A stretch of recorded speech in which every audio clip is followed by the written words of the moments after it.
अस्सलामुअलैकुम। ये उर्दू ज़बान की पहली किताब का सबक नंबर 16।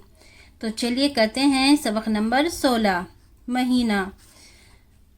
साल या बरस के 12 महीने होते हैं। साल या बरस के 12 महीने होते हैं। हिंदी महीने: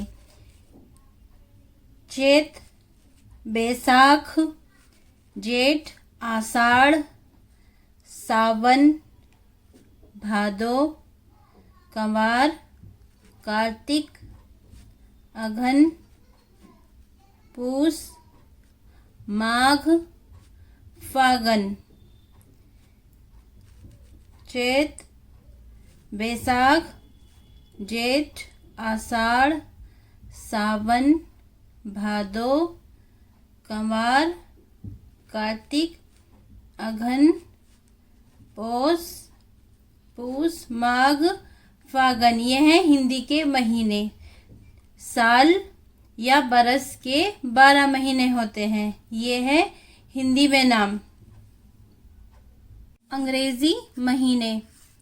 अंग्रेजी महीनों के नाम करेंगे अब हम। अभी हमने हिंदी में करे हैं, अब हम अंग्रेजी में करेंगे। जनवरी, फरवरी, मार्च, अप्रैल, मई, जून, जुलाई, अगस्त, सितंबर, अक्टूबर, नवंबर, दिसंबर। जनवरी, फरवरी, मार्च, अप्रैल, मई, जून, जुलाई, अगस्त, सितंबर, अक्टूबर, नवंबर, दिसंबर। अभी हमने पहले हिंदी में करे थे। ये अंग्रेजी हैं, अंग्रेजी महीनों के नाम। अब आगे हम करेंगे। फागन के महीने में होली होती है। फागन के महीने में होली होती है। दिसंबर की 25वीं को बड़ा दिन होता है।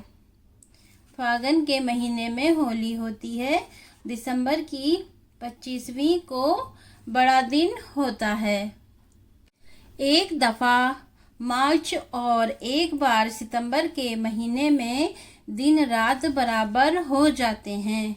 एक दफ़ा मार्च और एक बार सितंबर के महीने में दिन रात बराबर हो जाते हैं।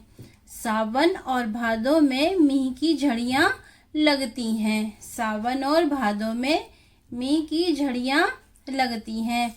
पूस और माघ में कड़ाके का जाड़ा पड़ता है। पूस और माघ में कड़ाके का जाड़ा पड़ता है। जेठ और आषाढ़ में सख्त गर्मी होती है।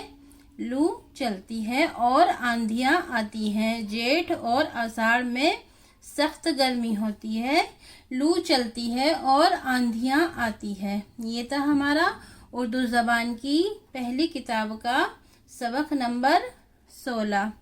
उम्मीद है आपको ये सबक पसंद आया होगा। अस्सलामु अलैकुम।